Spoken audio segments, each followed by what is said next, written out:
Hi, everyone. Thanks so much for joining today's session. I am Brianna Kerr, Head of Brand Marketing here at Worksome. We have a great conversation lined up for you today with James Nichols from Worksome, and our guest today is Zulie Miles from Huge. Without further ado, let's get right into the good stuff. Over to you, James. My name is James Nichols. I head up the advertising and media practice over here at Worksome. And today we're going to have a conversation around contractor management, technology, people, and general best practices. I'm very pleased to have with me Zulie Miles, who is SVP Talent over at Huge here in the US. How are you doing, Zulie? I'm fantastic. Thank you so much for having me today. It's a delight. No problem at all. I think as a start, it would be really good to get a sense of your world, your role within Huge itself, kind of that. I know Huge has been on a journey over the last kind of 5 or 6 years. So yeah. Let's jump in. So hello, everyone. I am Zulie. We don't have to do last names. We're going to be casual today. I am, as James mentioned, Senior Vice President of Talent Acquisition at Huge. I am based in the U.S. However, our span truly is global. Our footprint is growing by the day. And what I do, I have the wonderful privilege of overseeing a very talented talent acquisition team here. And we are based in the US, we're based in the UK, we're based in Colombia, we're growing presence in India, we're also in Vietnam. So we're truly everywhere. And Worksome has been a fantastic partner for us. But as far as my background, I grew up within the creative space, always in talent acquisition to a certain degree. Before coming to Huge, I was at a holding company, and that focus was more advertising, media. I made a very strategic decision to pivot into the digital product space almost 5 years ago. So it's been quite a wonderful journey. I've seen many evolutions of Huge, and now with our newly minted CEO, Josh Campo, the vision for what's next is quite exciting. So stick around, watch this space. Fantastic. Yeah, we've worked together for a very long time. I think probably could have 6 or 7 years, crazily, in multiple countries, as you touched on. Yeah, you said you've been Huge as a creative tech powerhouse. So from a skill set perspective, what are the kind of main skills you're bringing into the organization around the world? Visual design, technology, full stack, strategists. I mean, really, it does run the gamut of what you would find at a very specialized design and technology company. Future forward, our talent, which is H-shaped talent. It's H-shaped talent. There are several dimensions to what we're looking for. So it's not even just a hard skill set of high design fidelity or, attuned tech experience. It's also about the mindset and the behavioral aspects of who we are looking for. So there is truly a balance of head and heart when our team goes into the market to, scout these wonderful people. There is truly a science to marrying the human and the tech and then the design to it. It's orchestrated in a very, very specific way. Perfect. Well, having worked with your team for a very long time, I know you are very, very good at finding talent around the world from different places and different sources. I think today it'd be really interesting to get into, I guess when I meet people, and obviously during my role around how to build a kind of a workforce management program, not just in the creative space, to across the board, is you have that obvious problem of lots and lots of stakeholders wanting lots and lots of different things, and not necessarily seeing the big picture. So you have your users and your hiring managers want people as fast as possible. You have legal that are very, very interested in compliance and contracts. You have finance that are very, very interested in spend and reducing spend, shall we say, reducing spend. So yeah, it'd be really good to kind of start on not just the beginning, but how have you gone about in a very kind of high pressured, fast paced environment, kind of building buy-in and bringing a kind of team of stakeholders who will want very different things kind of along on the journey with you? Yeah. So I will first start off by saying Worksome, you've been a partner for us. Gosh, it's going back to the OG days of your age. Right? It's been a minute. So the place in which, or the moment in which we have found our partnership with you to be most critical is when we said, hey, we need you now in the US and we need to span into Canada. That was it felt like a giant undertaking at the time, but more than anything, I would say that if you are, in a position where you need to think about your workforce and how, the mechanism in which you're hiring them, identify your stakeholders. You don't, too many cooks in the kitchen, you're going to get a lot of opinions, you're going to get a lot of direction. And the primary stakeholders here are going to be the business, right? That the hiring managers that want the people yesterday.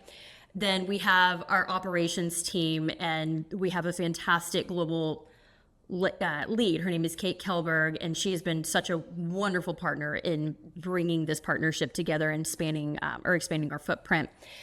And then that third piece is going to be finance, right? It's going to be the financial team. Our CFO is quite keen on understanding the ins and outs of expanding into the U.S. market with Worksome and truly understanding what's the ROI here, what's the benefit, how is this, again, the norm of what any person in that position would ask. As far as making the pivot, it is a clean statement. It's a clean action to say, hey, we need to now, to go do this in the U.S.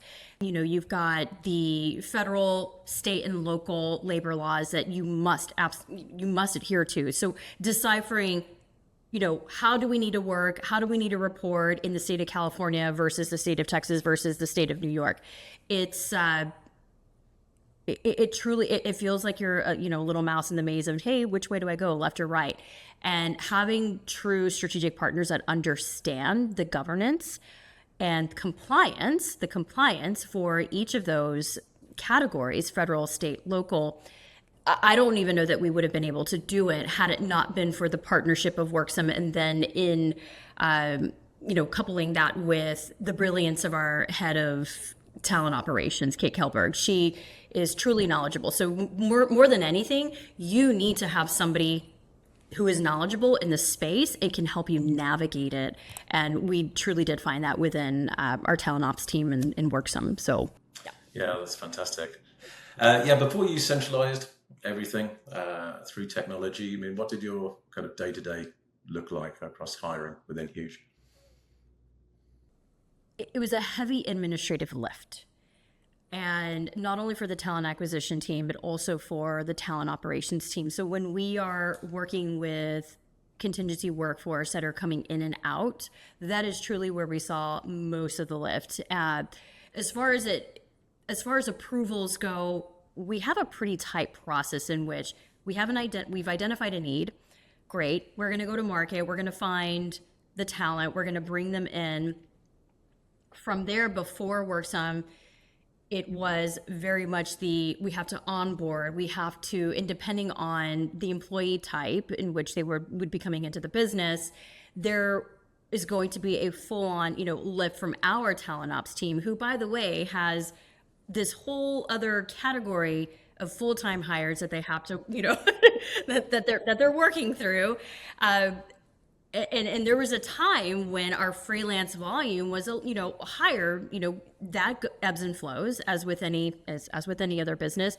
But in those times where we're fluctuating and upticking to, hey, we're looking at, 20 plus positions that we've got to hire, we're making the moves. But at the same time, these end dates are happening, they're coming up across the board. So it's, again, the manual process of, okay, we've onboarded, now we have to offboard. And then there's timesheets. There's also, hey, I'm going to be out, or it's credentialing. There's a lot that goes into play. So it's full-time hiring, end to end, workflow, but you're doing it in a span of 48 hours.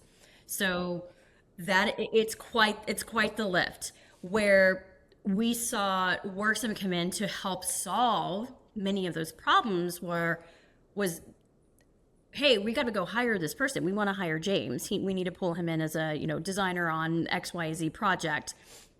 We go, we find you, we're negotiating, we lock it in, using the platform to extend a contract and say, hey, here's your contract, start date, end date, everything is logged. You go, you set up your own profile, it's done. That lessens the administrative burden on our operations team, again, so that they can then shift focus to these full-time hires where, we want to ensure that we have a seamless process in place for them. Both, and it goes both ways. But with freelance, because of the nature and the pace in which we're moving, Worksome really did come in to lessen that friction. So I would say that more than anything, that manual lift, I would describe it as friction. And you would expect a healthy amount of friction in any type of hiring, onboarding, offboarding. But again, I go back to that pace. That pace is quite. It's fast. It's fast. Friction is probably our watchword, I think. Yes. How has one central system allowed your users and helped your users to hire within Huge? Well, first and foremost, it standardizes the operation. It is there are no. We have built it in that there are no workarounds. There shouldn't be any workarounds. Any hiring of contingency workforce comes first. And again, this is kind of going back to that, who owns this process. Having that single point of ownership of we're owning the flow of incoming talent. Therefore, we can also define the way and the operation in which it's standardized. We do it the same for every single person that we pull in. When you have a Wild West moment of, oh yes, I have an ECD that has hired 4 individuals to come in on a weekend project. It's not tracked anywhere. There is no position, no requisition that was open. It's not a 1-for-1. Those instances have decreased significantly since we have standardized this operation. That is first and foremost, we spent $20,000 on 4 people for 2 days. It's not tracked anywhere. I cannot imagine a world where we would ever operate that way. It's and that's not to say that, in the entirety of the existence of this company or any other company, I'm sure there are plenty of businesses that are coming in. This is a massive friction point where everybody's really just operating in a vacuum and doing whatever it is that they want. At any given time, it's from a financial perspective, we're tightening that up. It's a single point of entry, period. That's it, full stop. Single point of entry, everything is being tracked. If we have hired a human, that is to be tied to a requisition. So it's all a continuous narrative that we have built here. Anytime that we have something spring up out, that is now an exception. It's the exception, it's not the rule. And those instances, of course, it's going to happen. That's the natural life cycle of the business. That's just what happens. But those instances should be very, very, very minimal. So that's the financial piece, right? So single point of entry financial piece. Also, on the compliance side of it, we're doing things the right way. Having one standard operation in which we hire, it's one process. And we are compliant, we are making financially sound decisions, and no one is operating anywhere in a vacuum. So I would say that is truly the biggest benefit into centralizing your platform usage in hiring. I would say those two things more than anything else. It's the financial piece and it's the compliance piece. It really just boils down to those two. And I would say that the third piece is it's a consistent experience. It's consistent for the way that my team extends contracts, the way that we engage with contractors. And then it's also a consistent experience. So if James, you have come in, you have fulfilled your project for 4 weeks, you are moving on to your next thing. If we call you in 4 months and say, hey, we would love to have you back, your profile's already set up. All of your settings are locked in. You're just coming back. We are simply extending a new contract to you and you're signing it and you're on your way. So more than anything, it's a standardized process. It's finance. It's informed financial decisions and ability to review that data. It's the compliance piece, so we can rely on our partners that you will know what's going on and you will know what's changing in the state of California versus the state of Georgia versus the state of, Nebraska. And then that third piece is that consistency. It is always going to be consistent because we've built it to be consistent. Earlier you touched on international hiring, and I know within Huge you have international entities that sit on the system, so you actually hire UK out of UK and Canada out of Canada and US out of the US. But I think secondly, a lot of particularly agencies and actually kind of wider corporate companies now are kind of coming to us and saying, we are looking for talent, non-domestic talent. Now, we're very interested in designers in Brazil and tapping into talent in Central Europe and that kind of thing. I know Huge has been kind of not at the forefront necessarily, but you're a very early adopter of kind of using freelance talent around the world. Can you talk a little bit about that and the drivers behind it? We operate under the theory of follow the talent. Let's find the talent and then create the path. We're in a great position to be able to go into the market. So yes, you mentioned Europe, you mentioned Brazil. Yes, absolutely. And the process to do so is quite simple. Again, we have a great partner. That's why we can do it. Otherwise, the governance, the red tape, all of the boxes that need to be checked in order to say, hey, I want to hire this designer that lives in Chile and they're going to be with us for 3 weeks on a very particular specialized project.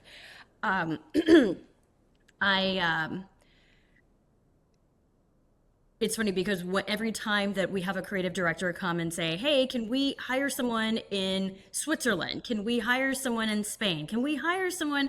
And it's always yes, hang tight. Just, we're obviously not going to operate within countries that are, we want to say what do you call it, James? The naughty list? The naughty list, yeah. The naughty list. The US sanctions list for everybody else. Exactly. But Worksome has made it quite easy. So, and the great thing about that is we have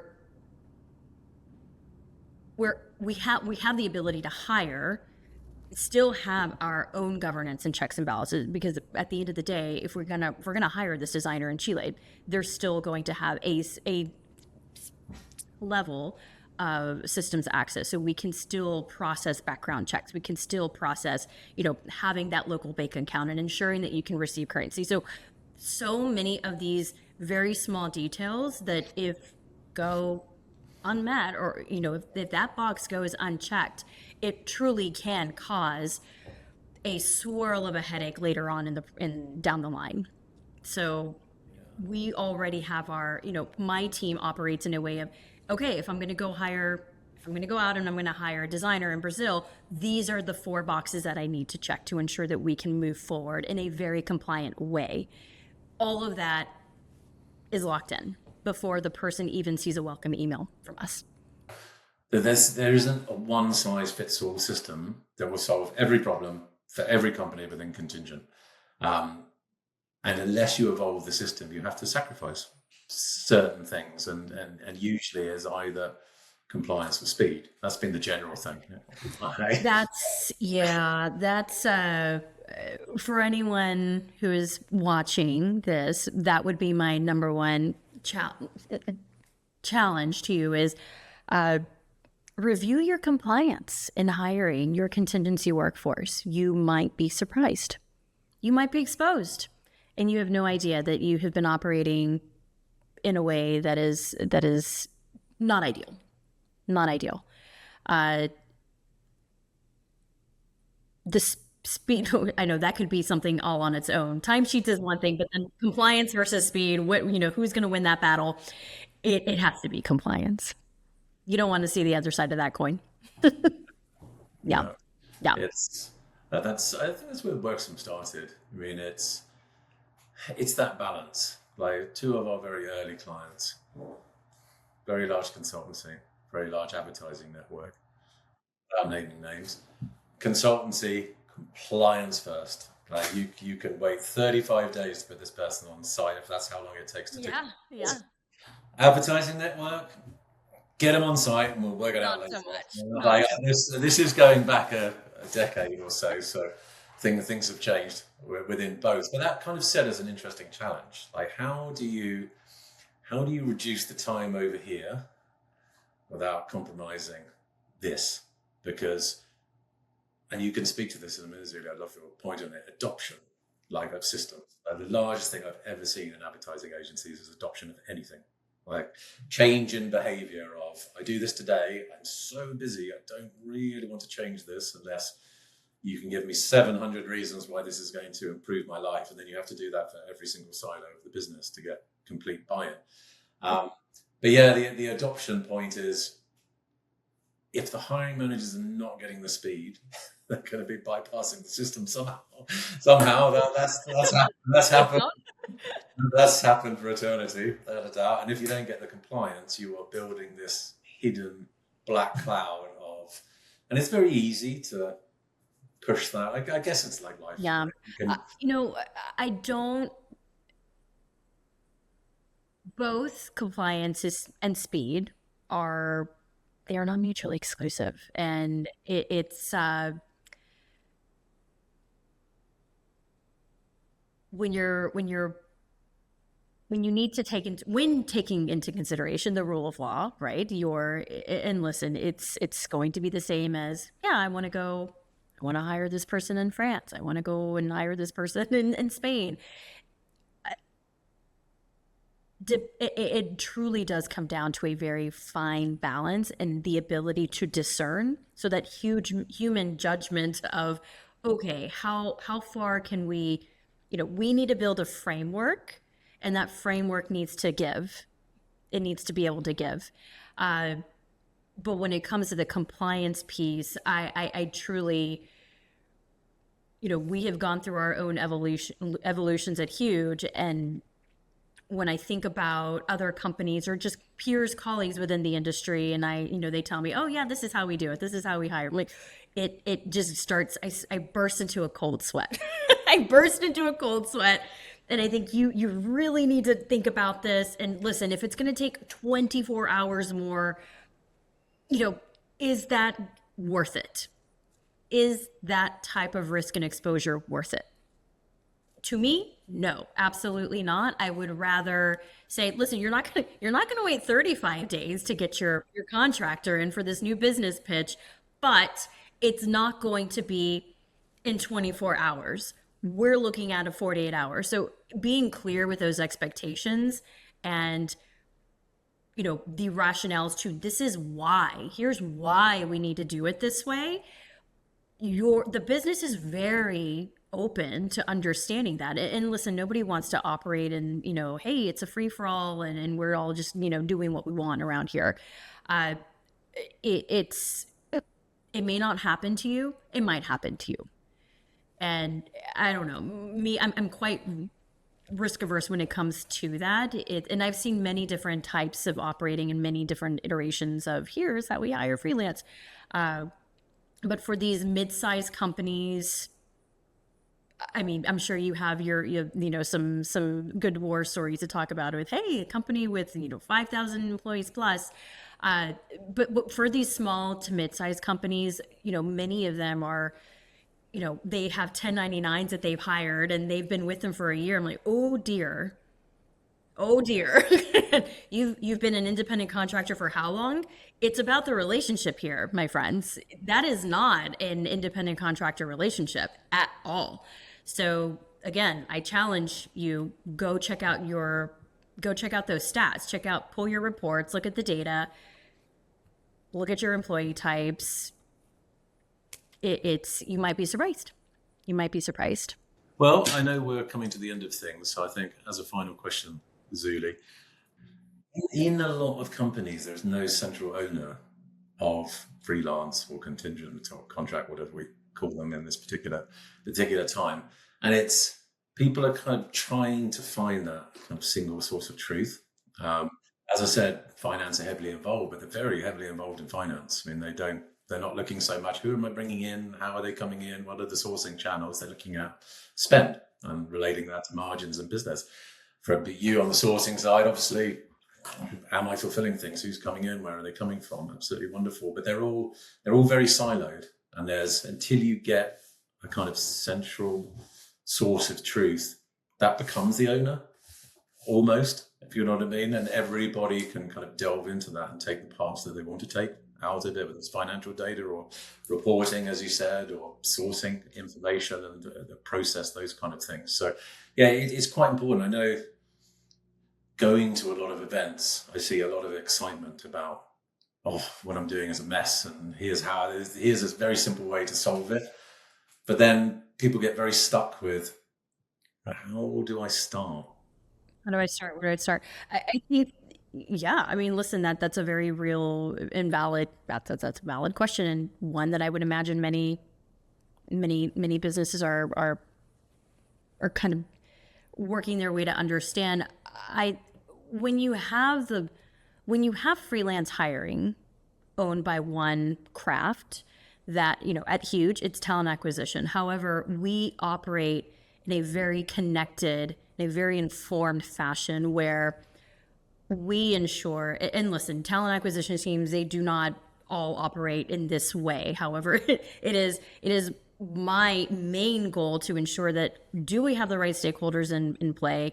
And when a need is identified, that need has to be thoroughly vetted, right? We have to understand start date, end date, how many hours, what is the project, what are these casting considerations that we're taking into account. That then flips into, okay, we are the experts here. We're going to go into the market, we're going to find, and we're going to deliver. But then ties in with the financial piece of it, of ensuring finance is getting what they need. We have a cost breakdown. We understand impact to margin. So we're taking all of these into account. But I would imagine if your TA team isn't operating in that way, as a broader in a broader context of understanding these different areas of the business, I can absolutely understand why it's A, not only daunting, but B, highly unorganized, very inefficient. At Huge, work within the platform, we own it, TA owns it. However, we do have our accounts payable partners that are in the tool as well. We could open the aperture and have more of these stakeholders involved, but we have found that it is a much cleaner output when it is centralized and owned in one place, because we can always pull the materials that we need and share it out. It has been very, very easy to do that. So yes, I would say that first, consider if this is a direction that you're going to go and you want to work with a vendor that will help you centralize, be your agency of record, contractor of record. You need to first identify who's going to own it. Amazing. Well, I know your team are going to be shouting at you very shortly if you don't jump off. But it's always an absolute pleasure to talk to you, and thank you so much. Likewise. Thanks for having me. I know we talked a lot. We talked a lot about we talked a lot. We always talk a lot, as it should be. Yeah. Amazing discussion. Zulie, James, thanks so much for sharing your wisdom, your lived experience, and your insights with the audience today. For anyone interested in learning more about Worksome, there's a small link that will pop up on the window in a few seconds. If you want to book time with our team, you can do that directly there. I'll be in your inboxes too, so you can always reply directly to me, and I'd be happy to get you in touch with us. Thanks so much, and have a great rest of your day.